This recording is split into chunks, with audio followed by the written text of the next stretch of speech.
श्रीराम शुकासारिखे पूर्ण वैराग्य जाचे, वसिष्ठा परिज्ञान योगेश्वराचे, कवी वाल्मिकासार खामान्य ऐसा, नमस्कार माझा सद्गुरु रामदासा.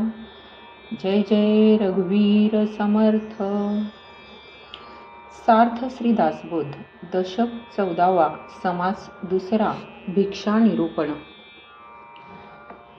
सुश्लोक लाघवामध्ये विठोबा अण्णांनी श्री समर्थांचे वर्णन करताना पुढील मौजेचा पण अति मार्मिक श्लोक सांगितला आहे. तो श्लोक असा: आर्कीच नवरेण्योपी समर्थ पदवी गतः, दासोपी य किल स्वामी स साधू कोपी राजते.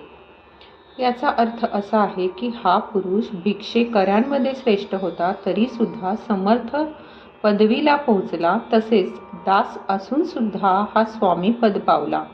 असा जो साधू रामदास, त्याची शोभा काय वर्णावी. अगदी आरंभी हे सांगितले पाहिजे की श्री समर्थांची भिक्षा म्हणजे भिकारी पण नव्हे, ती लाचारी किंवा दीन पण नव्हे. संतांना, विशेषतः श्री समर्थांना दैन्यवाने जिणे मुळीच मान्य नाही. संपत्ती कमवायची ताकद असताना भगवंतासाठी किंवा आपल्या ध्येयासाठी स्वखुशीने दारिद्र्य पत्करणे याचे नाव भिक्षा होय. दुसरे काही करून पोट भरता येत नाही म्हणून भिक्षापात्राचा अवलंब करणे अत्यंत लाजिरवाणे समजावे. अशा माणसास साधा प्रपंच साधत नाही, त्यास परमार्थ काय साधणार. श्री समर्थांनी पुरस्कार केलेल्या भिक्षेला 4 अंगे आहेत. पहिले अंग असे की खरा साधनी माणूस एकदा ध्यान धारणेमध्ये रमू लागला म्हणजे प्रपंचाकडे काय, पण स्वतःच्या देहाकडे सुद्धा लक्ष देण्यास त्यास सवड उरत नाही. अशा अवस्थेमध्ये केवळ देह धारणेपुरते अन्न कोणापाशी मागण्यास शास्त्रकार परवानगी देतात. सर्व संग परित्याग करून आत्मसाक्षात्काराच्या मागे लागलेल्या संन्याशाला भिक्षा मागण्याचा अधिकार असा प्राप्त होतो. हे आध्यात्मिक अंग झाले. त्याचे दुसरे अंग असे की देहबुद्धीच्या माणसाला अखेर सर्वात मोठी काळजी असते ती स्वतःच्या देहाच्या भरणपोषणाची किंवा अन्नवस्त्राची. त्यासाठी सामान्य माणूस सर्वस्वी पैशाच्या अधीन असतो. पैसा नसेल तर आपले काय होईल ही कल्पना देखील त्याला सहन होत नाही. एक वेळ माणूस काम वासनेपासून दूर राहू शकतो. मान मिळाला नाही तर तो स्वस्थपणे जगू शकतो, परंतु पैसा वाचून मी जगू शकेन यावर त्याचा विश्वासच बसू शकत नाही. म्हणून भगवंत मला सांभाळतो, याला पैशावरील श्रद्धा बरोबर मारक आहे. अर्थात भगवंतावर निष्ठा निर्माण होण्यास पैशावरील निष्ठा समूळ भंग पावली पाहिजे. भिक्षेने हवी ती गोष्ट घडून येते. भिक्षेचे हे वैराग्य अंग होय. तिसरे अंग असे की ज्या समाजामध्ये ज्ञानाच्या विविध शास्त्रांचा मनापासून जन्मभर अभ्यास करणारी माणसे असतात, तो समाज जिवंत असतो.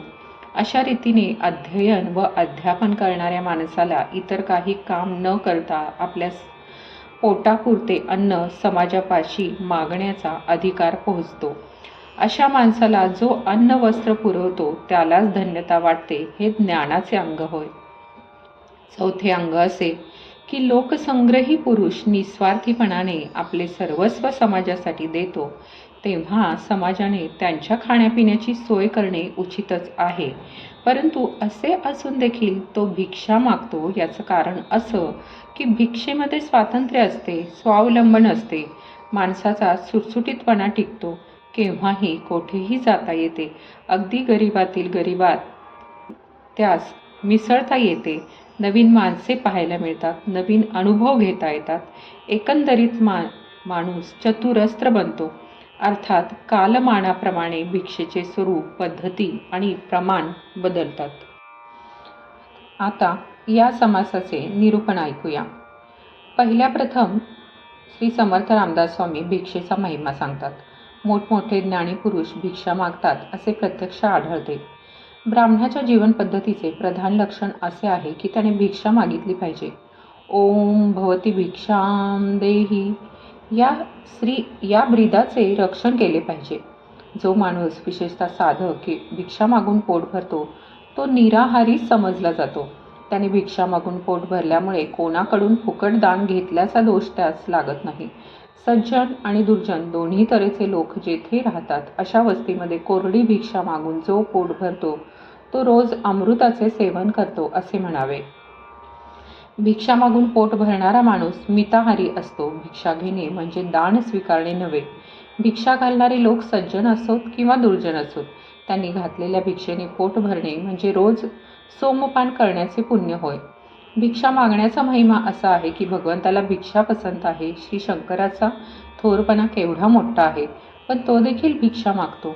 दत्त, गोरखनाथ इत्यादी सिद्ध पुरुष सुद्धा लोकांमध्ये भिक्षा मागतात.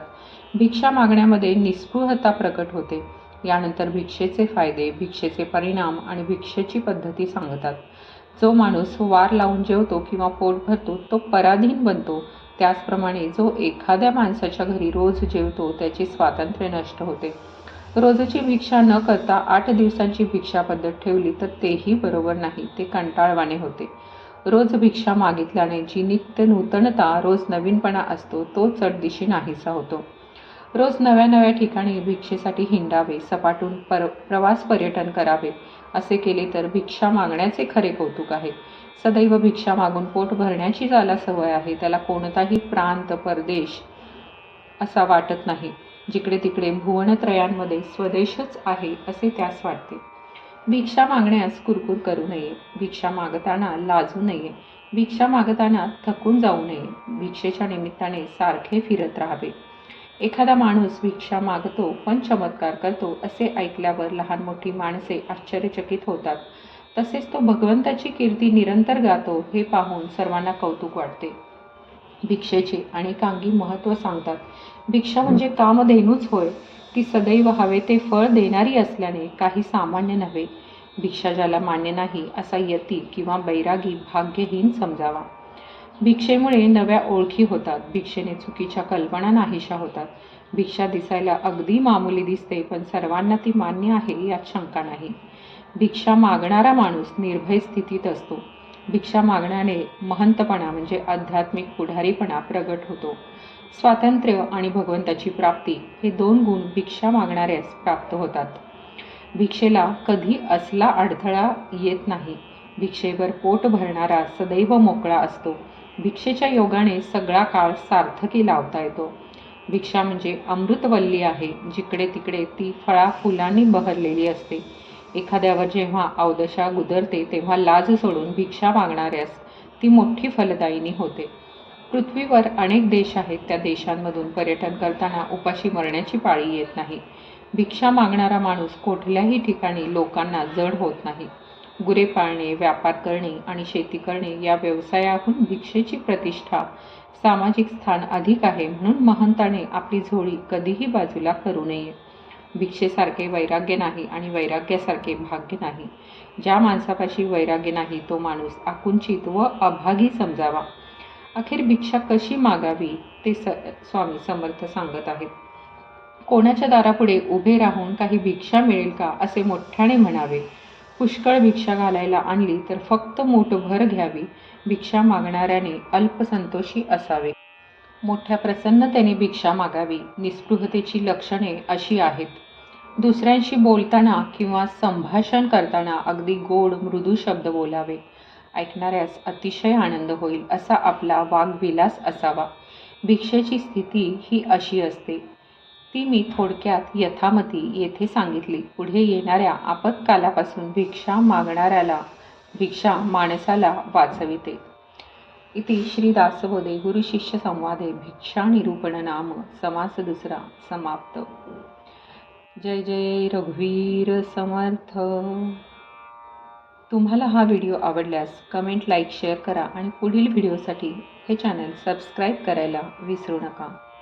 श्रीराम.